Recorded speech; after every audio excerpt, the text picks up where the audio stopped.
My name's Andrew, and this is my wife, Eva. We've been married for 6 years. We have 3 kids and 2 dogs. So Zane, he is 10 years old. He's super smart, loves science, loves building robots and Legos and Bionicles. And then we have Zoe, who is 5 years old. She's our middle. She's our teenager. Yeah, she's our teenager. 5-year-old teenager. And then Emma, who is 2, she's just our little quiet one who loves to explore and climb. She's a climber. She climbs on everything, and we'll see how she turns out. So.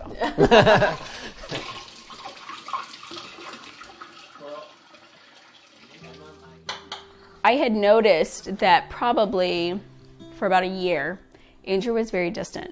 I would go up to him and give him a hug, and he would keep his arms down by his side. I started to think that something was up, and I just had like that intuition, that gut feeling.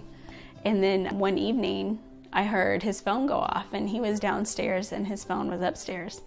I just happened to check his phone, and just this domino effect of things that I found. Snapchats with other women and a lot of different pictures, a lot of conversations. I could tell he was having emotional connections with other women. I had this image in my head of our family, and I felt like we had the perfect family. You know, I was widowed with a 2-year-old when I met Andrew, and he was kind of my knight in shining armor that kind of came in and saved my son and I after a huge loss that we had went through. And when I found all this out, it just seemed like all of that went away.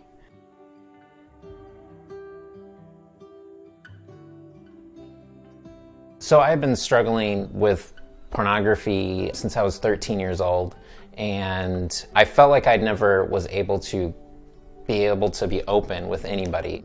So when I was found out, I call it found out, I was very angry and upset.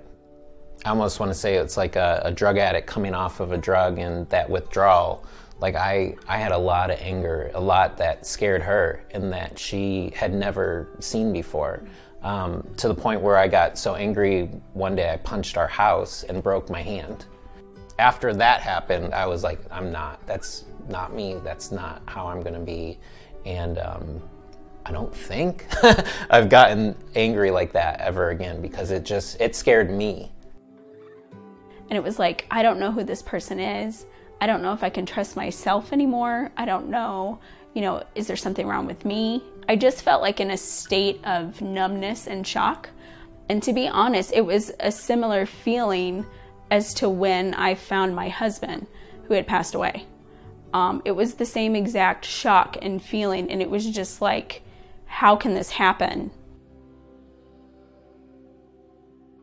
Finally getting caught in my addiction and what I've been going through has opened my eyes to see that there's more to life than, just getting fed from a screen or anything like that. My wife has shown me so much love and so much compassion.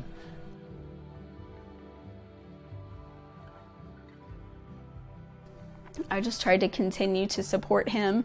I was not perfect by any means. There were days where I was just full of anger, and unfortunately shamed him, because I wanted him to hurt as bad as I was hurting. But shame does nothing but put them back in that cycle, that isolation that put him in the place of viewing pornography in the first place.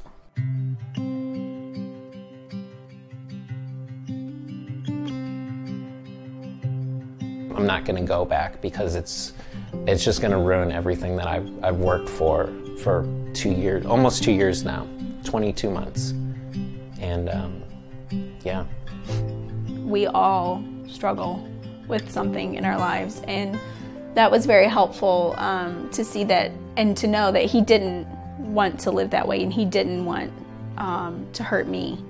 Now he sits there and he holds me, and he's compassionate towards me, and then I'm compassionate towards him.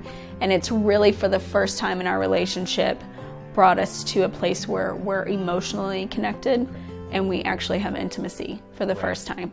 I had thought that we had the perfect family and the perfect relationship, and I've just realized that our family is perfect for us, in that we're transparent, we're connected, and we have each other's back. Yeah. So to me, that's the perfect family.